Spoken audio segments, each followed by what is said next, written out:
সম্ভবত একটা good news দিতে যাচ্ছি।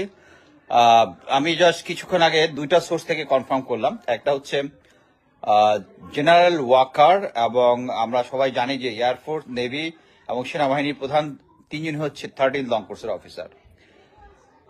আমি যে ইনফরমেশনটা শুনলাম এবং দুইটা সোর্স থেকে কনফার্ম করেছি, সেটা হচ্ছে আহ, সরকার চেয়েছিল যে আর্মি ডিপ্লয় করবে with in aid of civil পাওয়ার, মানে হচ্ছে সিভিল প্রশাসনের আন্ডারে।